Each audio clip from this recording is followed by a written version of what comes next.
हर हर महादेव प्रिय दोस्तों। 4 जुलाई 2025 यानी शुक्रवार को पड़ रही है गुप्त नवरात्रि। और दोस्तों, यह वह तिथि है जो आषाढ़ मास में पड़ने वाली सबसे बड़ी तिथि गुप्त नवरात्रि है और इसका बहुत ही बड़ा और विशेष महत्व होता है। पूज्य गुरुजी ने कहा है कि अगर कभी भी मौका लग जाए तो आप लोगों को पीपल के पत्ते पर राम लिखकर बहुत छोटा सा उपाय करना है। इन दोनों का संयोग बहुत ही कम आता है। इसी के साथ में गुरुजी ने अपनी शिव पुराण कथा में बताया है कि इस दिन आपको एक पीपल के पत्ते पर राम वाला उपाय तो आपको अवश्य ही करना चाहिए, क्योंकि ऐसा दिन पूरे साल में सिर्फ एक ही बार आता है। और दोस्तों, आप सभी लोग जानते हो कि शुक्रवार का अगर सबसे बड़ा कोई उपाय है तो वह पीपल के पत्ते पर राम वाला उपाय। तो दोस्तों, शुक्रवार के दिन आप लोगों को इस पीपल के पत्ते पर राम लिखकर बहुत छोटा सा उपाय करना है। बहुत सारे लोग होंगे जिन लोगों ने इस उपाय को ना किया हो, मतलब पूरा साल निकल गया, उन्होंने किसी भी दिन इस पीपल के पत्ते पर राम वाला उपाय को ना किया हो। पर दोस्तों, आपके पास एक पहला मौका बचा हुआ है, जो कि 4 जुलाई 2025 शुक्रवार के दिन है। इस दिन आप लोगों को इस वाले उपाय को जरूर कर लेना है। भले ही आपने पूरे महीने भर इस उपाय को ना किया हो, पर अगर आपने इस आषाढ़ महीने के शुक्रवार के दिन अगर इस वाले उपाय को कर लिया तो आपको इस उपाय को करने का वह फल मिलेगा जिसकी आपने कभी कल्पना भी नहीं करी होगी। इसीलिए आप लोग इस वाले उपाय को एक बार जरूर कर लेना है, ताकि आप लोगों के हाथ से यह मौका ना जा सके और आपको इस उपाय को करने का फल मिल सके। दोस्तों, यह उपाय पंडित जी ने अपनी अभी की ही श्री शिव महापुराण की कथा में बताया है। जी, इस उपाय को आज हम आपको बहुत अच्छे से समझाने वाले हैं। इस वीडियो को देखने के बाद इस उपाय को समझने के लिए आपको कोई और वीडियो को देखने की जरूरत नहीं पड़ेगी। तो चलिए दोस्तों, उपाय को शुरू करते हैं। देखिए, इस आषाढ़ महीने के शुक्रवार के दिन यह इतना खास होता है, इतना महत्वपूर्ण होता है। देखा गया है कभी कभी बड़े बड़े पूजा पाठ अनुष्ठान से जो मनोकामना पूर्ण नहीं होते, वह आषाढ़ महीने के शुक्रवार के दिन एक छोटे से उपाय करने से ही आपकी मनोकामना पूर्ण हो जाती है। और बहुत सारे लोगों ने इस उपाय को किया भी है और उनको इस उपाय को करने का फल भी जरूर मिला है। अगर आप लोग भी इस उपाय को करना चाहते हैं तो आप इस उपाय को पहले अच्छे से समझ लेना, सुन लेना, उसके बाद करना। आपको इस उपाय का फल जरूर मिलेगा और इस उपाय को कर लेने से आपके घर में चाहे किसी भी प्रकार की दुख और समस्या क्यों क्यों ना चल रही हो, आपको उसका कारण भी नहीं पता है कि भाई यह समस्या किस कारण से चल रही है। उसका कुछ भी कारण हो सकता है, जैसे पितृदोष हो सकता है या किसी भी तरह का मंगल दोष भी हो सकता है। तो इस दिन आप लोगों को यह वाला उपाय कर लेना है। यह एक ऐसा उपाय है जिस उपाय को अगर किसी विशेष दिन पर किया जाए तो भाई उस विशेष दिन का जो है वह तो हमें मिलता ही मिलता है। पर हमने उस दिन पर इस उपाय को किया है तो हमें उससे भी बड़ा फल मिलता है, और फल बहुत जल्दी मिलता है, क्योंकि आप इस उपाय को बहुत ही बड़े और विशेष दिन पर कर रहे हो। तो चलिए अब उपाय के बारे में बात करते हैं। लेकिन उससे पहले आप लोगों को यह जानना आवश्यक है कि आखिर यह उपाय किस समय करना है, किसको करना है और कैसे करना है। तो चलिए हम आगे आपको वीडियो में एक एक करके बता देते हैं। लेकिन उससे पहले अगर आप लोग हमारे चैनल पर पहली बार आए हैं या फिर मेरी आवाज आज पहली बार सुन रहे हैं, तो हमारे चैनल वास्तु के उपाय को सब्सक्राइब जरूर कर लेना और इस वीडियो को लाइक करके कमेंट बॉक्स में श्री शिवाय नमस्तुभयम ओम नमः शिवाय जरूर टाइप कर देना। तो दोस्तों, इस पीपल के पत्ते पर राम वाला उपाय को हमें इस शुक्रवार के दिन कैसे करना है, किसको करना है, किस समय करना है और कहां पर करना है, ये सारे सवालों के जवाब आपको इस वीडियो में मिल जाएंगे। और जो ये वीडियो देखेगा भाई, उसको पीपल के पत्ते पर राम वाला उपाय जरूर करना चाहिए, क्योंकि इस दिन पीपल के पत्ते का भी बहुत ही बड़ा और विशेष महत्व होता है।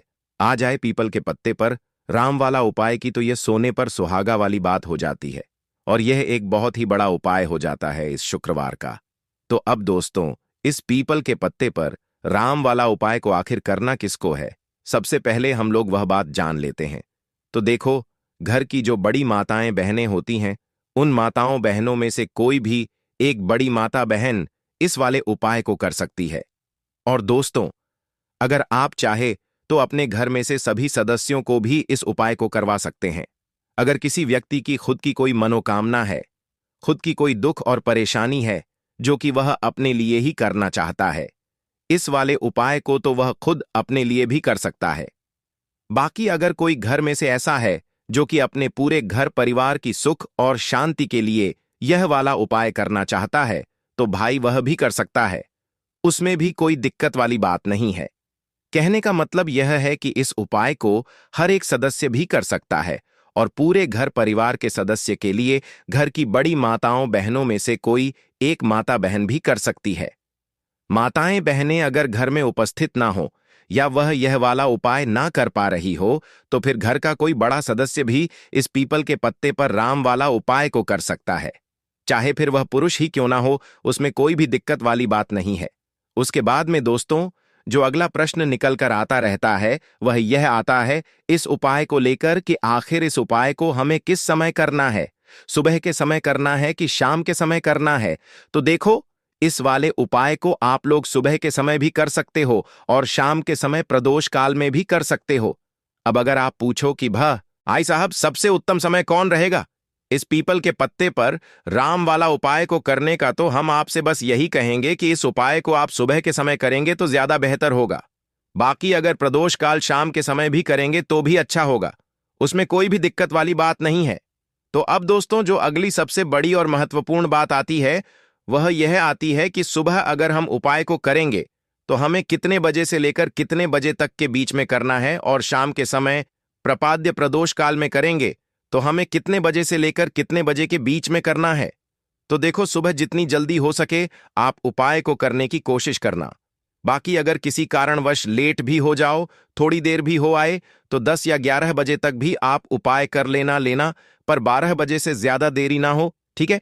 इस बात का ध्यान रखना। उसके बाद में दोस्तों, अगर शाम के समय प्रदोष काल की बात करें, प्रदोष काल का जो समय होता है वह शाम के 6 बजे से शुरू हो जाता है। मतलब शाम के 6 बजे से लेकर 7 बजे के बीच का जो समय होता है, यह समय प्रदोष काल का समय होता है। तो आप इस उपाय को 7 बजे या 8 बजे के बीच में भी कर सकते हो। मतलब शाम के 6 बजे से रात 8 बजे के बीच में आप कभी भी इस वाले उपाय को कर सकते हो, उसमें कोई भी दिक्कत वाली बात नहीं है। हमें किसी भी दिन आपको पीपल के पत्ते पर राम लिखकर बहुत छोटा सा उपाय करना है। ऐसा समझ लीजिए, जितने भी आपके शत्रु हैं, जो भी आपके विरोधी हैं, दुश्मन हैं, जो आपको हर तरफ से परेशान कर रहे हैं, अब उन शत्रुओं की अकड़ निकलेगी। शत्रु का किया कराया भी तुरंत हट जाएगा जब शुक्रवार में आप इस छोटे से उपाय को करेंगे। तो देखिए, आज की वीडियो विशेषकर उन लोगों के लिए ही है जो अपने जीवन में शत्रुओं से और दुश्मन से बहुत ज्यादा परेशान हो चुके हैं। देखिए, जगत जननी मां जगदंबा का हम शुक्रवार में पूजन करते हैं और उनसे जुड़े हुए उपाय करते हैं। साथ ही साथ आपको बता दें कि शुक्रवार में संकट मोचन हनुमान जी का पूजन करने से और उनसे जुड़े हुए कुछ उपाय करने से जीवन के बड़े से बड़े कष्ट भी क्षण भर में दूर हो जाते हैं। तब बहुत कम समय में आपके शत्रु और आपके विरोधी आपके जीवन से दूर हो जाएंगे। आपके दुश्मन लाख कोशिश करने के बाद भी आपका बाल भी बांका नहीं कर पाएंगे, अगर आप शुक्रवार में इस छोटे से उपाय को कर लेते हैं। अब देखिए, आज का जो समय है यह कलयुग का समय है, और कलयुग के एकमात्र देवता जो अपने भक्तों के जीवन से सारे कष्टों को दूर कर देते हैं, वह स्वयं है संकट मोचन हनुमान जी। और संकट मोचन हनुमान जी का पूजन अगर आप शुक्रवार में करते हैं और उनसे जुड़ा हुआ यह छोटा सा उपाय अगर आप शुक्रवार में किसी भी दिन कर लेते हैं, तो ऐसा समझ लीजिए, आपके जो शत्रु हैं, आपके जो विरोधी, आपके जो दुश्मन हैं, यह किसी भी तरह से आपको परेशान करने का प्रयास कर लें, आपका बाल भी बांका नहीं कर पाएंगे। दूसरी चीज, अगर आपके शत्रु ने आपके ऊपर कोई भी तंत्र मंत्र करवा रखा है, कोई भी जादू टोना, कोई भी ब्लैक मैजिक आपके ऊपर करवा दिया है या करवाने का प्रयास कर रहे हैं, ऐसा समझ लीजिए वह किया कराया आप तक पहुंचेगा ही नहीं। और अगर आप तक पहुंच गया है, कोई भी ब्लैक मैजिक तुरंत हट जाएगा जब आप इस छोटे से उपाय को शुक्रवार में करेंगे। देखिए, उपाय छोटा है लेकिन बहुत महादिव्य चमत्कारी है। मतलब उपाय को करने में ना तो आपका ज्यादा समय जाएगा, ना ही इसमें आपके ज्यादा पैसे लगने वाले हैं। और ऐसा समझ लीजिए कि एक बार ही अगर आपने इस उपाय को शुक्रवार में कर लिया तो इसका महादिव्य चमत्कार आप खुद देख लेंगे। तो शुक्रवार के जो 9 दिन होते हैं ये बहुत ही सिद्ध दिन होते हैं। मतलब शुक्रवार के दिनों में नौ माता रानी हमारे घरों में आती हैं, अपने भक्तों के जीवन से कष्टों को दूर करती हैं। साथ ही साथ आपको बता दें कि शुक्रवार के टाइम पर जब भी आप संकट मोचन हनुमान जी के उपाय करते हैं तो मां दुर्गा की आपको असीम और विशेष कृपा मिलती है। मां दुर्गा आपसे बहुत जल्दी प्रसन्न होती हैं और आपके सारे संकटों को वह दूर कर देती है। तो पीपल के पत्ते में और पीपल के पेड़ में होता है देवी देवताओं का वास। पीपल के पेड़ में श्री हरि विष्णु साक्षात मां लक्ष्मी वास करती हैं। पीपल के देव में हमारे पितरों का वास होता है। पीपल का जो पेड़ होता है इसका पूजन करने से शनिदेव की कृपा, उनका आशीर्वाद मिलता है। और पीपल का पत्ता जो है इसका उपाय शुक्रवार में करने से व्यक्ति के जीवन से बड़े संकट और कष्ट दूर हो जाते हैं, जिसमें कि शत्रु और आपके दुश्मन जो हैं ये पूरी तरह परास्त हो जाएंगे, चारों खाने चित हो जाएंगे और कभी भी आपका कुछ नहीं बिगाड़ पाएंगे। अगर यह उपाय आप करते हैं तो देखिए, यह उपाय स्त्रियां भी कर सकती हैं, पुरुष भी कर सकते हैं। किसी भी दिन आप इस उपाय को कर सकते हैं, ठीक है ना। इसमें दिन आपको नहीं देखना है कि किस दिन करें, जिस दिन आप चाहा उस दिन इस उपाय को आप कर सकते हैं। तो शुक्रवार के दिन आपको पीपल का पत्ता तोड़ना नहीं है, उससे एक दिन पहले ही तोड़कर आप पीपल का पत्ता ले आ, या गिरा हुआ जो पत्ता होता है पीपल का वह आप ले लें, ठीक है ना। बस इस चीज का आपको ध्यान रखना है कि शुक्रवार के दिन पीपल के पेड़ से कोई भी पत्ता हम नहीं तोड़ते हैं, इस चीज का आपको विशेष ध्यान रखना है। तो आपको लेना है पीपल का एक पत्ता और शुद्ध जल से उसे साफ कर लेंगे पहले, जिससे कि धूल मिट्टी अगर पीपल के पत्ते पर हो तो वह हट जाए। फिर गंगा जल का थोड़ा सा छिड़काव यानी थोड़ी सी छींटे आपको इस पीपल के पत्ते पर मारनी है और इस पीपल के पत्ते को फिर कपड़े से पोंछकर आपको साफ कर लेना है, बिल्कुल सुखा लेना है। अब आपको लेना है थोड़ा सा सिंदूर, जो केसरिया वाला सिंदूर आता है जो हम संकट मोचन हनुमान जी को चढ़ाते हैं, वह केसरिया सिंदूर आपको लेना है। थोड़ा सा जल डालकर इसे गीला कर लें गे, और इसी सिंदूर से इस पीपल के पत्ते पर आपको भगवान राम का नाम लिखना है। अब किससे लिखेंगे? माचिस की तीली ले सकते हैं, उससे लिख सकते हैं। किसी भी तरह से आपको भगवान राम का नाम इस पीपल के पत्ते पर लिखना है। लिख लिया एक, आपको चमेली के तेल का या सरसों के तेल का दीपक तैयार करना है और एक कोई भी आपको लेनी है मिठाई में। यहां पर आप बूंदी का प्रसाद ले सकते हैं, बेसन का लड्डू ले सकते हैं, और अगर आप इमरती ले लेते हैं तो यह और भी उत्तम है। देखिए, इमरती का जो भोग होता है यह संकट मोचन हनुमान जी को बहुत ज्यादा प्रिय है। अब यह सारी चीजें लेकर आपको जाना है संकट मोचन हनुमान जी के मंदिर में। तो देखिए, सबसे पहले आपको संकट मोचन हनुमान जी के सामने यह दीप प्रज्वलित करना है जो आप लेकर के गए हैं, चाहे आपने चमेली के तेल का दीपक तैयार करा है या सरसों के तेल का। सबसे पहले दीपक आप जला देंगे और दीप जलाने के बाद आपको जो पीपल का पत्ता आप लेकर के गए थे वह पत्ता आपको संकट मोचन हनुमान जी को अर्पित करना है, वहां चढ़ाना है। और जो भी भोग में आप लेकर के गए हैं, चाहे आपने बेसन के लड्डू लिए, बूंदी का प्रसाद लिया या फिर इमरती, जो भी कुछ आपने लिया है उसका भोग लगाना है। और संकट मोचन हनुमान जी से आपको प्रार्थना करनी है कि हे जगत का कल्याण करने वाले संकट मोचन हनुमान जी, संकटों को हरने वाले, मेरे जीवन से शत्रु और दुश्मनों को भी दूर कर दीजिए। शत्रु का किया कराया तंत्र मंत्र सब कुछ हट जाए, ऐसी कृपा मुझ पर कीजिए। इस तरह से आपको प्रार्थना करनी है और 108 बार जय श्री राम जय सीताराम, जय श्री राम जय सीताराम, जय श्री राम जय सीताराम, इस तरह से आपको जयकारा लगाना है। क्योंकि भगवान राम का नाम संकट मोचन हनुमान जी को सबसे ज्यादा प्रिय है, तो जयकारा लगा देंगे। और देखिए, अगर एक बार हनुमान चालीसा पढ़ पाए तो आप एक बार हनुमान चालीसा ऐसा जरूर पढ़ें, ठीक है ना। ज्यादा बार नहीं तो एक बार जरूर पढ़ें। जयकारा तो आपको बिल्कुल से लगाना है और इस छोटे से उपाय को किसी भी दिन कर लीजिए, सुबह कर लीजिए, शाम को कर लीजिए, और किसी भी दिन, जैसे शुक्रवार की तिथि जो होती है ना, यह बहुत बड़ी होती है, आप उस दिन भी इस उपाय को कर सकते हैं। जरूर से करें। शत्रुओं और दुश्मन, आपके जो विरोधी हैं, ये पूरी तरह चारों खाने चित हो जाएंगे और आपका बाल भी वहां का नहीं कर पाएंगे। तो देखिए, इस उपाय को आप 9 दिन भी कर सकते हैं, 2-3 बार भी कर सकते हैं। अगर आप ज्यादा बार नहीं कर पा रहे हैं तो एक बार आपको इस उपाय को जरूर से करना चाहिए। तो देखिए, इस उपाय को करने से जो आपके सामने से शत्रु हैं वह भी परास्त हो जाएंगे। जो पीठ पीछे वार करते हैं, पीठ पीछे तंत्र मंत्र करवाते हैं, वह शत्रु भी चारों खाने चित्त हो जाएंगे। बस छोटा सा उपाय है, जरूर करें। तो देखिए, अब बात कर लेते हैं अपने एक बहुत छोटे से उपाय की, जिसे शुक्रवार में करने से आपकी हर मनोकामना पूरी हो जाती है। यह उपाय आप अपने घर पर ही कर सकते हैं, कहीं जाने की आवश्यकता नहीं है।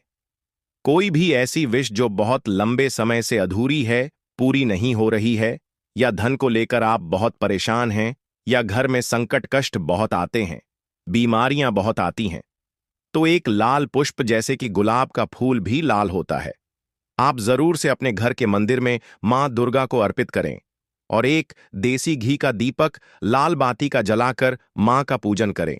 शुक्रवार में अगर लाल रंग से जुड़ा हुआ यह उपाय आप करते हैं, आपकी सारी मनोरथ, सारी मनोकामनाएं मां पूरा कर देंगी, क्योंकि लाल रंग मां दुर्गा को बहुत प्रिय है।